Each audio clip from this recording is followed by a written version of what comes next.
please subscribe and don't forget to press the bell icon to get notified whenever we upload a new video.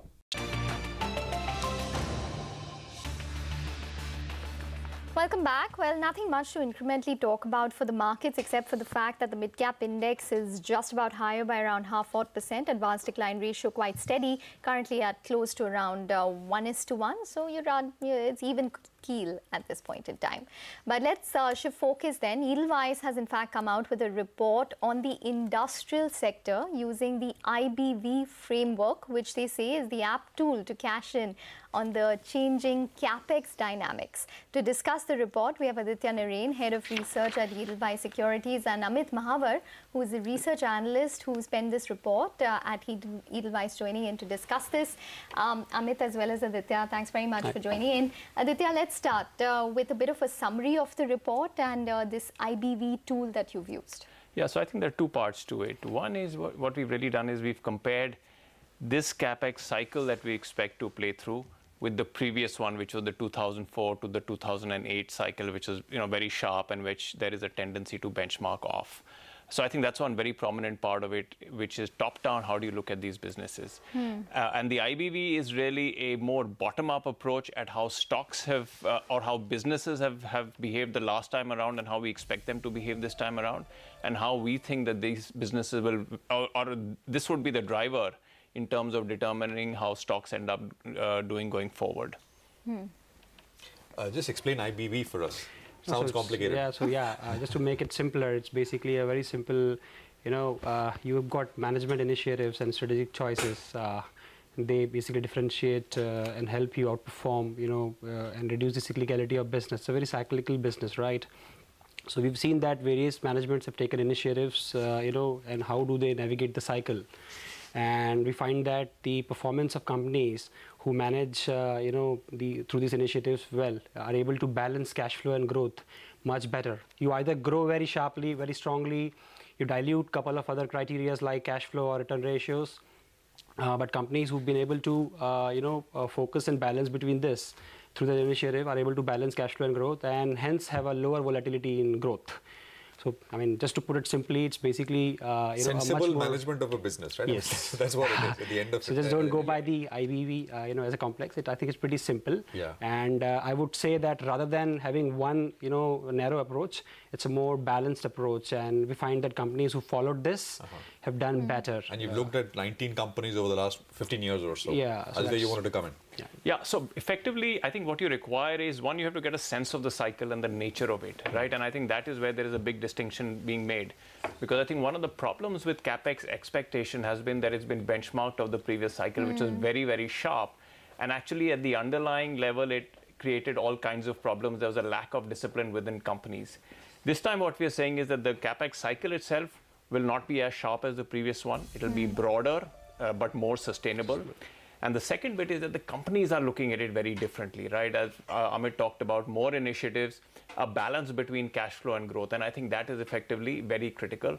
And how that translates into earnings and revenues, which will tend to be less volatile than what you saw in the past. See, predictability is a very big part of it. And while everyone looks at very sharp growth and very sharp jumps, in whether it is order books or expectations, what you really require is greater predictability, which is premised on the fact that you've taken initiatives in the down cycle. Just a quick clarification. Has the Capex cycle started, or are we talking about the Capex cycle which is about to begin? What is your... So the way we see it, and Amit can put much greater color to it, is that you're actually beginning to see the early signs of it, but it's only going to come through in full color in 2021. It's not as if it's a roaring Capex cycle, but there are enough indications that you've started seeing the cycle beginning to move. Okay, so that exactly was my question, that where exactly are we in the Capex cycle? Amit, if you want to take that, and what exactly are the risks to this peaking in FY 2021? See, if you see fiscal 3-4 period to fiscal 12, we had a massive private and public Capex, right? We had a very sudden spurt in demand, and there was a shortage of supply, even from the capital industrial point of view. And that helped companies, earn a strong cash flow and return profile in that period. Since fiscal 12 to fiscal 18, as we see today, you've got, demand which is broadly relatively muted. It's largely driven by PSU segment, I can say that. So infra has been ticking. But in last 1.5 year, we've seen a lot of private sector, simmering up. You see the auto numbers. If you see the FMCG, you see 3 to 4 sectors. Cement is basically gradually propping up, right? Steel, I can say that, my colleague is more bullish, in last 1 year. But this is all sectors where maybe, things will start to happen, right? Yeah, so it's still not picked up, as Aditya mentioned. If you see the overall corporate utilization, it's still around, not to the peaking level. But the point is, fiscal 19, beyond fiscal 20, you will have a period where you might run a risk of a sudden demand, spurt in demand, right? Sure. Beyond 20. So we just wanted to say that, companies who are ready, to cash that, will basically be able to do good. See, if you look at the cycle in a different way, there is a consolidation phase with businesses, which is what you've really seen over the last 4-5 years. Then I would characterize it as a brownfield phase where you're extending your capacities a little bit rather than getting very aggressive, right? Which is where which is the point in time of the cycle where you are. And the last one, which is the really full-blown recovery that you require, that is when you get greenfield expansion. Then we're not there at the greenfield stage. We are still at the brownfield stage. How much of a risk is elections to your entire thesis? No, so basically, generally speaking, last 12 months of the period, you see the execution ramping up strongly because a lot of marquee projects are basically pushed. So you see, around 12 months before election, we've generally seen execution to pick up. But even in terms of order intake, a lot of contracts are awarded, and that basically bunches up. But I would say that's not my major worry because, I can't deny the lumpiness, but still, what will happen is you'll have periods where, 9 months of this fiscal 19, you'll have a massive intake of across 6-7 sectors, and then you'll have a period of, a lull period where you'll not see order intake around Q4. But I don't think that's going to, be a key impact because ultimately, again, beyond May next year, you'll again start a great color, get to irrespective of whatever happens. Yes, so I don't think that's a major event from an industrial point of view that one should too much harp on. Yeah, in many senses, I think it's timed well with the election cycle because we are not arguing for very lumpy stuff at this point in time. I think the trajectory of it is such that it's only going to be post the elections that you should see, much more heavy ticket stuff actually beginning to come through.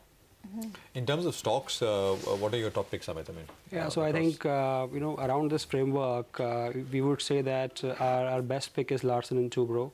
The way it's positioning the business, I would say the company is moving towards a satellite model. That's a very different approach from what we've seen in last 1.5 decade, where it's basically having a lot of heavy structure. I think next 3 to 4 years under the new management, I would say the organizational structure is getting lighter eventually, and they are trying to divest non-core.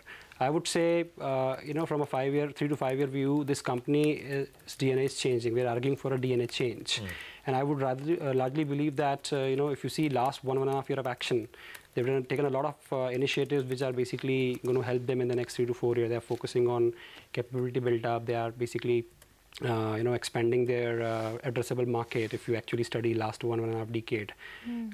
So that's one, very clearly Larsen & Toubro is also a brave heart.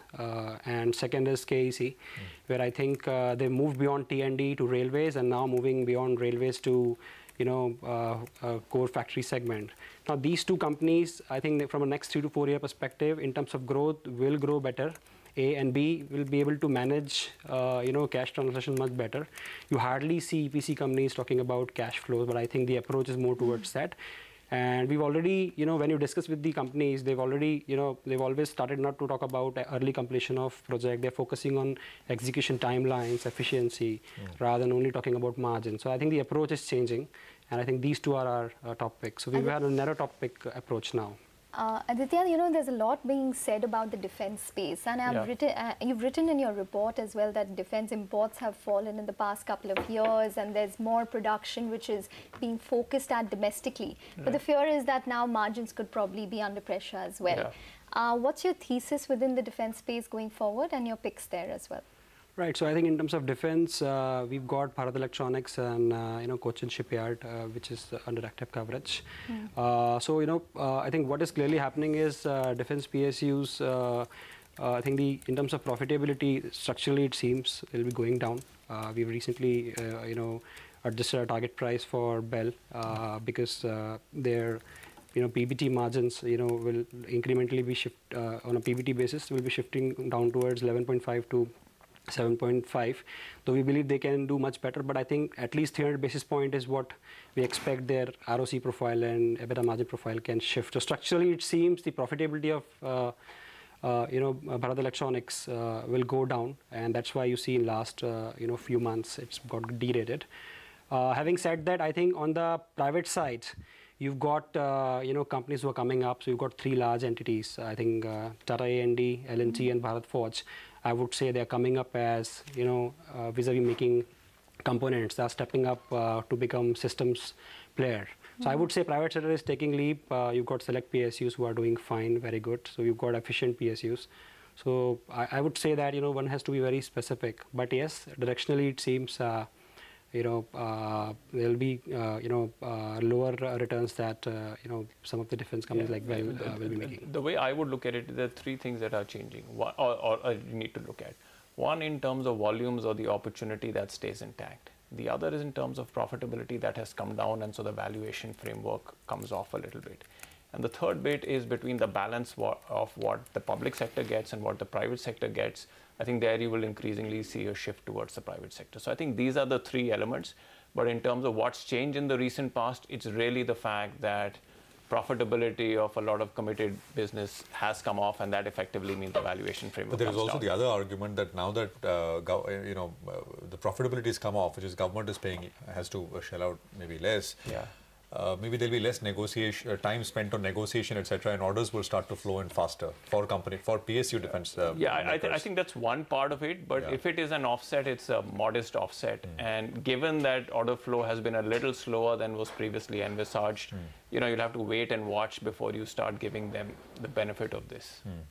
Okay, fair enough. We'll leave it there, gentlemen. Thanks very much for dropping by. Aditya, Amit, appreciate you joining in on the show, on the conversation as far as industrials are concerned. We take a very quick break here, just leaving you with a Nifty, which is again picked up about 15 points or so, 11,552 on the index. Take a quick break. We are back.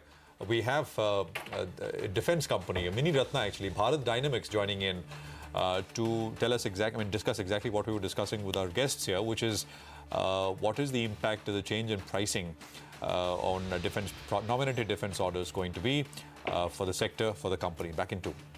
Welcome back. The sort of story, in a way, for a couple of these defense PSU makers has been news that the government, for orders that it nominates companies for, is reducing margins. There's been a fair bit of confusion around this particular subject in terms of how this will work. We understand this is only on prospective orders, so companies which already have large order books, they don't get impacted.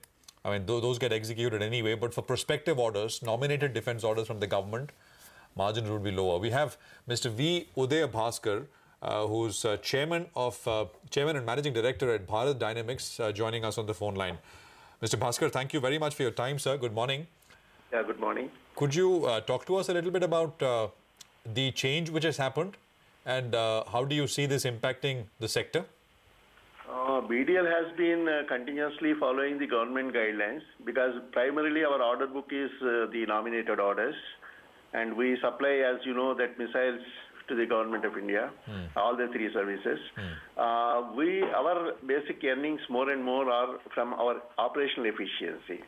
And that's what we have been, last few years we have built the capacities, we have modernized our plants, we are bringing out a better output than expected. So that's what actually mattered in a big way for BDL, and we are going to continue the same, possibly by introducing the artificial intelligence and many such automation methods. So we are feeling that at BDL that it would not impact us, because our more emphasis is on manufactured products and also at a better efficiency. Mr. Bhaskar, can you just give us a sense in terms of the kind of margins that you're working on currently in terms of your order book? We are, I think, somewhere around 14% is our current operation, our current Around 13 to 15%. That's the range in which we are operating currently. And you I think we continue to do so, most probably. You expect incremental orders to be operating at these margins only, 13 to 15 odd %? Yeah, we would continue because of, I will tell you more because of, see, while government guidelines fixes some margin, whereas we have a good scope in our plant to increase our efficiency. That's how overall revenues, we would more or less, we are confident of maintaining around that. Mr. Bhaskar, so the understanding, my understanding, and please correct me if I'm wrong, is that there is the cost of raw material, there is essentially other costs like people cost, etc. You get to a number. On top of that, there is overheads, right? Now, this overhead number used to be an arbitrary number. Now, that number has been fixed by the government. I mean, up to a certain level has been fixed by a government. So it was, say, the number was, overheads were, 12 or 13. They've been fixed at 8. And so you are getting an assurance for a certain number, but beyond that, you have to negotiate with the government. So that is the gap that we're talking about. And that, according to many, could be about 5%. On overheads. So, are you saying that you'll be able to make up this gap by other methods like efficiency, etc.? Because the gap is there. You might make it, you might not make it. After talking with the government on various contracts. Yeah, basically, it's a cost plus contract. Yeah, it's a cost plus contract fundamentally. Correct. So most of those factors which really affect us are factored already. I mean, they have been discussed, and we will be able to prove. We have always been continuously audited, cost audited from the government, and then we will. It is captured as it is, as the costs are, and so it is a cost plus model, and whatever is fixed percentage that is there. But over and above that, yes, there is some efficiency we can add, and that's where it is mattering. But you have to. The only point is that you were getting a certain number, but now to get to that number, you have to actually negotiate with the government. That is essentially the concern that people have. Not necessary negotiation. They are capturing the cost. Every cost is factored there. Correct. Whatever I incur everything is factored there. So maybe as my resources are primarily for these government-nominated products only. So that's why everything is captured. That's all. In your case, what is the total order book? I mean, till if you could tell us. As on 31st March 18, we have 8,800 crores is order book. And this year, I think we are going to have about 4,600 crores turned out. And 4,600 crores of orders, new orders? No, in the current out of 8,800. Sale.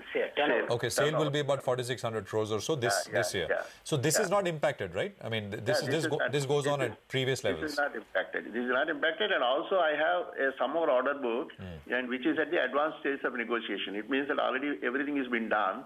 In fact, most of them are already closed as far as the negotiation process is concerned. And so they are also going to be added to my actual order book. So what is this incremental amount that you're bidding for? Already we have RFPs have floated, and we have quoted for that. We negotiated also. Government negotiated with us. They are expected to be shortly contracted with us. Okay. So that would be of the order of about another 3,000 plus crores approximately. Okay. There are estimates that you could be, nominated to win around 600 billion rupees of new orders between, say, an FY 19 to 24 in the span of, say, 4 to 5 years. Is that a fair assumption? While I don't confirm the figure, but then I will say we have a very good, bulk orders coming in the form of Akash advanced version, Akash 1S, and in the form of, Vish Roads, very short range air defense program, and these are potential programs, and we are very hopeful to get into any big orders. Okay, fair enough. Mr. Bhaskar, we're going to leave it on that note. Thanks very much for joining in and speaking with us. So that is Bharat Dynamics. We need to take a break now, but more on the markets and stocks once we're back. Stay tuned. back. Well, for the Nifty is just about consolidating with around a 17-point gain, and we have the mid-cap index which is outperforming. Stocks such as Bajaj Auto are really leading in terms of gains, so up around 3.5% for Bajaj Auto. And following that is even something like Hero MotoCorp, which is not doing too badly, and Tata Motors. So there is some amount of gains which is coming in from the auto space. But there are some visuals of the Prime Minister speaking at the Global Mobility Summit in New Delhi. So we'll keep getting you highlights through the day from there, but those are some visuals which are coming in at this point in time. And on that note, we're going to wrap up on Trading Hour as well. Thanks very much for watching. Halftime Report up next.